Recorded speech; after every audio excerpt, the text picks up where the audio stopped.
So you really thought I wanted a video with Kamala Harris's pronouns. I love Oh god, I love you guys. You guys are the best. You thought I needed a video of Kamala Harris's pronouns. That is great. All right, folks, let me just go here. We'll work on it some more tomorrow. Now,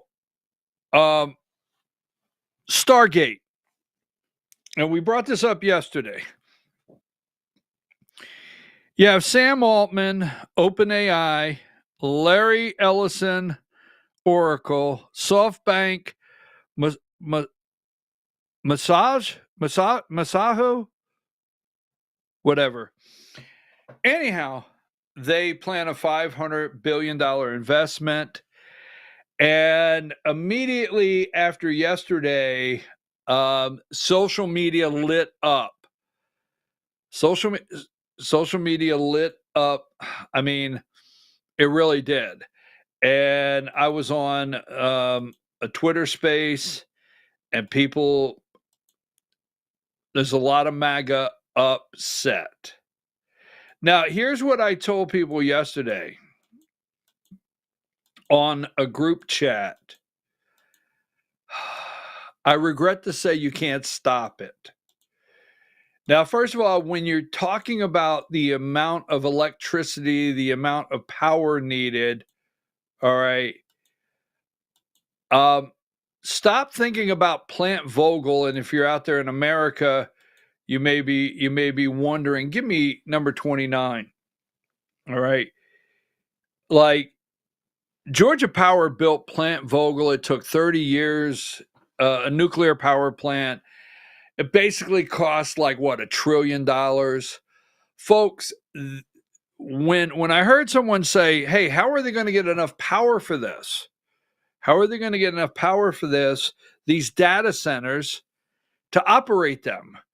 Didn't it take 30 years to build a nuclear plant in South Georgia? That's exactly the answer I gave you yesterday of why they're going to Donald Trump. They went to the Democrats. So we'll get into the vaccine. They went to the Democrats and they said, look, this is going to happen. Here's what we're going to need. We're going to need approvals for these mini nuclear plants to power up these data centers. We're going to need to have to bypass some environmental things. Yes, these people of all people, but we got to get this rolling. Do you want in? Democrats said, okay, but we'll build the power plants. They're like, no. We're not waiting 30 years. Okay, we'll build the power plants and we'll do all the environmental impact studies. That'll take 15 years. And the government, we will control all of this. Now, I told you yesterday, Sam Altman and Bezos, Tim Cook, the list goes on. The first buddy there, Elon Musk, Mark Zuckerberg, they're not Republicans. They're not MAGA. They're billionaires. And Google, all of them, they didn't become MAGA and Republicans. They're going to who's going to cut the red tape, move things the fastest, and all they want to do. I mean, Elon Musk wants to be the king of all Martians. He wants to go to Mars. He wants to go to Mars. He wants to prove there's Martians, and he wants to be the king of the Martians. And they want to give him a throne on Mars and everything. I mean, it might sound he's all, but you can't do that if you don't move to the next level with the quantum computing and so on and so forth. So moving right along, Plant Vogel, Georgia, that was a cash cow. I mean, all these government funded projects that take 30 years, those are pocket stuffers. Yes, people over years and years stuffed their pockets. These people want to build their power plants, get it done, get it over with, cut the red tape, move on, right? Crush all the environmental studies for 18 years and make this happen. And Trump's going to do it. Trump's going to put it in place. Trump's going to make history. Trump stood right next to them. Now, Elon Musk, how will Trump respond? Diane, give me number 41. And SoftBank CEOs, the little Asian guy, the tall guy in the red tie is, what's his name? That is Larry Ellison from Oracle, and Sam Altman from OpenAI over there in the purple tie. And they all say they could not have done this without President Trump. And Trump is introducing them. But Elon Musk influence in Trump administration. So Elon Musk, number 40, said, hey, they don't have the money. They don't have the money to do this. They're claiming they have $500 billion. So there's a lot of people want to know, why would Elon Musk? Now, I will tell you this. I don't know what Donald Trump's going to do about it, but Elon Musk hates Sam Altman. OpenAI. They hate each other. They fight. They don't like each other. So what Trump's going to do about that, I'm not for sure. But I have one more here. Let's see if I have this. I thought I had one but Elon Musk said they don't have any money. How do they plan to do this? And everybody saw that yesterday. So this went clear to Davos yesterday. Give me the first one. This is Microsoft OpenAI Video 22. What are the things where there's not alignment? One of the things I noticed in one of your filings recently is you actually put OpenAI as a competitor on your list, which I thought must speak about your ambitions long term. Yeah, I mean, more importantly, I think for us, one of the things that, in fact, Stargate is the answer. Sam wants to continue with the scaling laws to build out more compute in order for him to train more models. And we have a ROFR, so he comes to us first. If we meet those needs, then we clear it. If not, he can go to these other providers. And so, therefore, I think it works out well for Sam and for us. So this was an adjustment, quite frankly, that we made in order to support both his needs, while at the same time keeping the integrity of what we wanted as the strategic value. All right, so they go to him. He's in Davos. They're in Davos discussing this. Stargate's big. Trump will talk about it today. Watch and see. Video 23. You were investing $80 billion already. How much money do you ultimately put into this? So this is where, Microsoft is investing $80 billion in capital each year. And this year we're investing. And I'm not particularly in the details of what they're investing. Okay. And so, but when you look at that $100 billion commitment, $500 billion potential, I don't know if you saw Elon Musk took to Twitter and said they don't have the money. The money doesn't exist, as if this is not really going to happen. What do you think of that? Look, all I know is I'm good for my $80 billion. I am going to spend $80 billion building out Azure. Customers can count on Microsoft with OpenAI models being there everywhere in the world, serving OpenAI models and other models. That's, I think, what I know. All I know, that's the line I want to use in my life. All I know is I'm good for my 80 billion. I'm good for my 80 billion. So I don't know if they will get the funding. I just want to say this before I wrap this up. Give me number 54.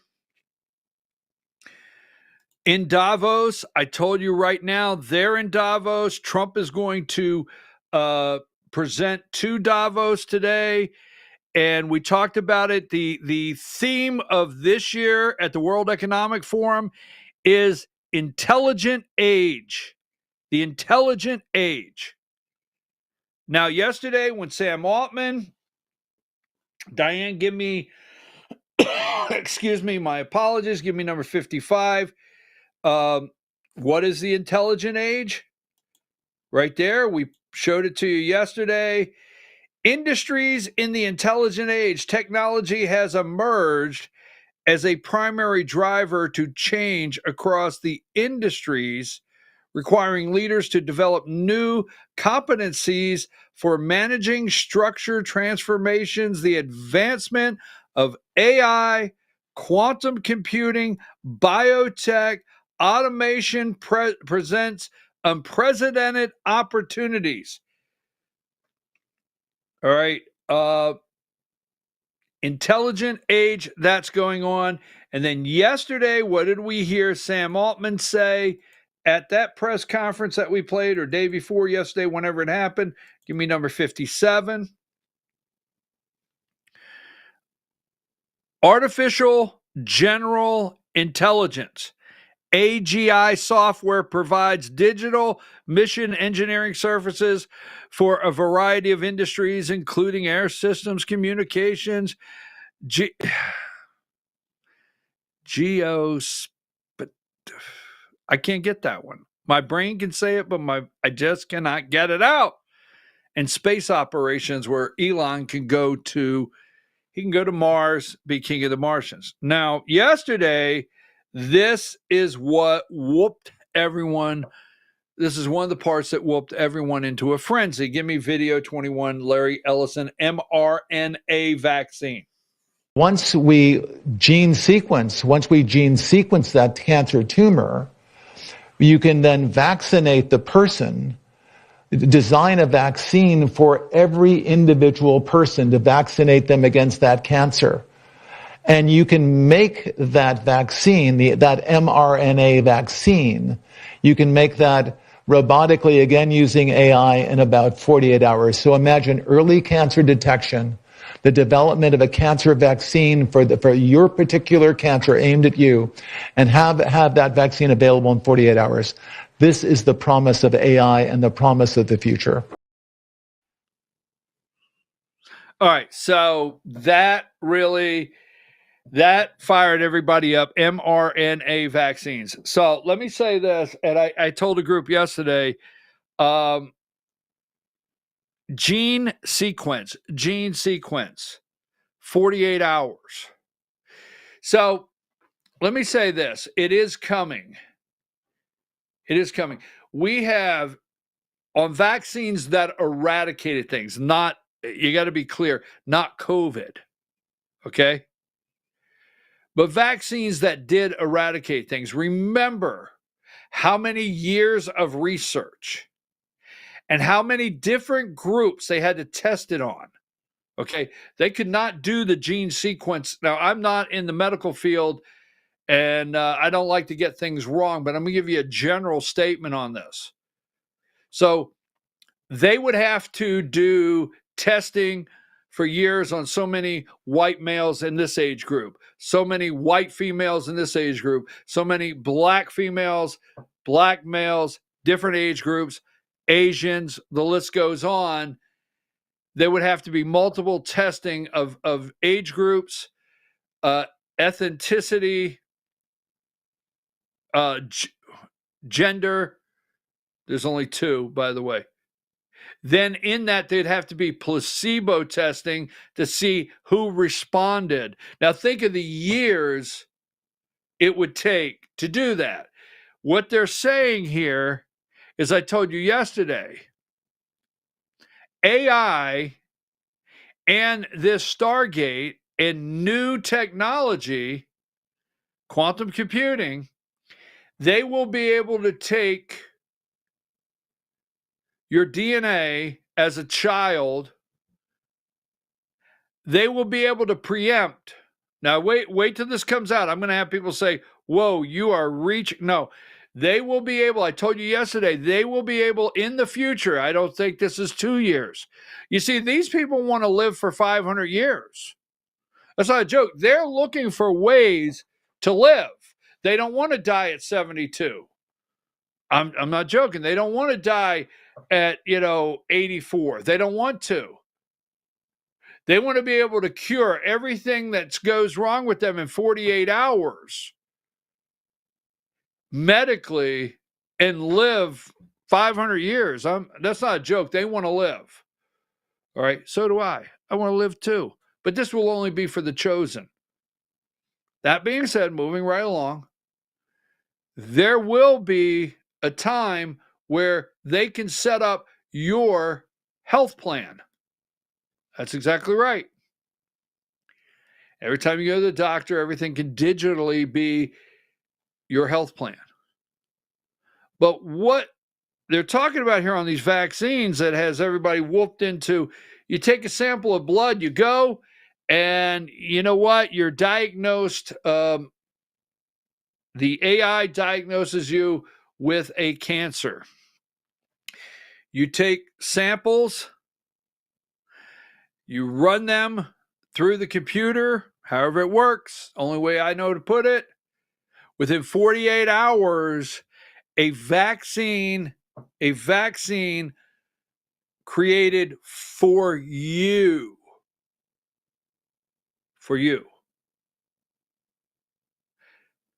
Come back in 48 hours, get a shot, your cancer's gone. This is actually things that they're trying to tell you is going to happen.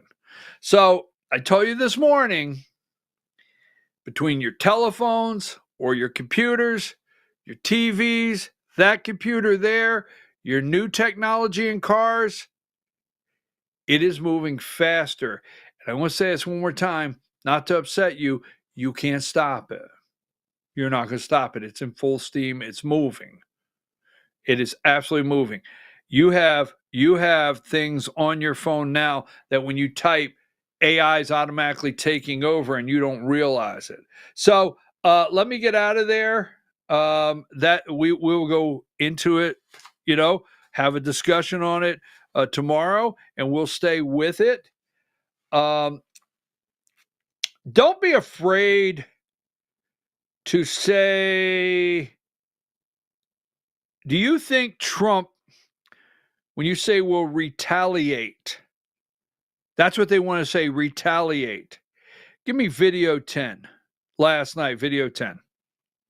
I was always against that with presidents and Hillary Clinton. I could have had Hillary Clinton, a big number done on her. Have you changed your mind? And I didn't want to. Well, I went through 4 years of hell by this scum that we had to deal with. I went through 4 years of hell. I spent millions of dollars in legal fees, and I won. But I did it the hard way.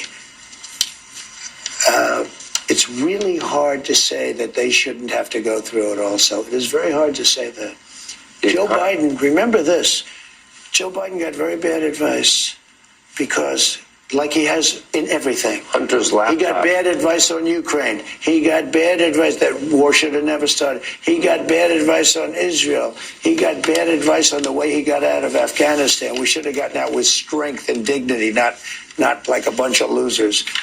Joe Biden has very bad advisors. Somebody advised Joe Biden to give pardons to everybody but him. They wanted to take care of. Yeah, but Sean, they wanted to. I don't care. They're yelling at me. This is more important because right now the economy is going to do great. I want to know about I'm here, so the economy. But you have to understand, he had bad advisors on almost everything. It's like in the old days when the Secretary of State said he never made a correct decision on foreign policy. Joe Biden got very bad advice. You've been through. Sean Hannity wanted to get out. Trump saying, look at the hell. You think we're going to let this go? Really? Now, let's go through the 4 years of hell. What about the J6 pardons? All right. What about the J6 pardons? I've got to do this. We're going to get to the Georgia hour in just one moment. The J6 pardons, what did I tell you all along? I said, let's always remember, if you don't rig an election, the people are not there. They're not there if you're not rigging an election. So let's go ahead and go with video 9. were convicted or were involved in incidents where they were violent with police. Why did they get a pardon? A number of reasons. Number one, they were in there for 3.5 years, a long time. Right. And in many solitary confinement, treated like nobody's ever been treated so badly. They were treated like the worst criminals in history. And you know what they were there for? They were protesting the vote because they knew the election was rigged and they were protesting the vote. And that you should be allowed to protest a vote. You should be allowed to. You know, when the day But comes, you shouldn't be able to invade the Capitol. no, ready? Most of the people were absolutely innocent. Okay, but forgetting all about that, these people have served horribly a long time. It would be very, very cumbersome to go and look. You know how many people we're talking about? 1,500 people. Almost all of them should not have been. This should not have happened. And the other thing is this: some of those people with the police, true, but they were very minor incidents. Okay, you know they get built up by that a couple of fake guys that are on CNN all the time. Nobody watches. They were for it. very minor incidents, and it was time. You have murderers in Philadelphia. You have murderers in Los Angeles that don't even get any time. They don't even collect them, and they know they're there to be collected. And then they go on television and act holier than thou about this one or that one. You had 1,500 people that suffered. That's a lot of people. You know, they were looking for new people 2 weeks ago. They were looking, wait a minute, they were looking to charge new people. They have a woman who's 76 years old that they said made a statement that was a little bit out of line years after the fact. This was a political hoax. And you know what? Those people, and I'm not saying in every single case, but there was a lot of patriotism with those people. A lot of patriotism. You know, they did a recording, and you know, they asked me if I do the voiceover, and I did. Do you know it was the #1 selling, whatever you call it nowadays, album, whatever, song, CD, whatever you call it. You don't know, it changes every year, right? But it was the #1 selling song, #1 on Billboard, #1 on everything for so long. People get it. They wanted to see those people. American people were where you told. They wouldn't have been there if the election wasn't rigged, folks. They would have never been there in the first place. They were there because of a rigged election. Video 8. Biden didn't pardon himself. Video 8. Around giving everybody pardons. And you know, the funny thing, maybe the sad thing, is he didn't give himself a pardon. And if you look at it, it all had to do with him. I mean, the money went to him. Should Congress investigate that? Well, I don't know. It's, you know, You ordered the DOJ. I've always been, look, he didn't give himself a pardon. And he didn't give some other people a pardon that needed it. And I heard Schiff went to him and just begged him for a pardon because Schiff is a crook. Yeah. Schiff is a crooked guy. He's a crooked politician. He made up the story about Russia. Totally made it up. He was a storyteller. And then after he made it up, they found out that there was a tape of the conversation made by, you know, I guess, the State Department. I don't know. When you make calls, they make tapes sometimes, not all the time. He was the one talking to the Russians. So he, in the meantime, made up the conversation, totally made it up about quid pro quo. There was no quid pro quo, just there was a perfect call. Tim Scott was the first one to come. He read it. He said, "This is a perfect call. What are you doing? You're impeaching a man for a perfect call." It was Schiff, Hillary, the whole group. You know what? They should. Schiff is just a bad, sick guy.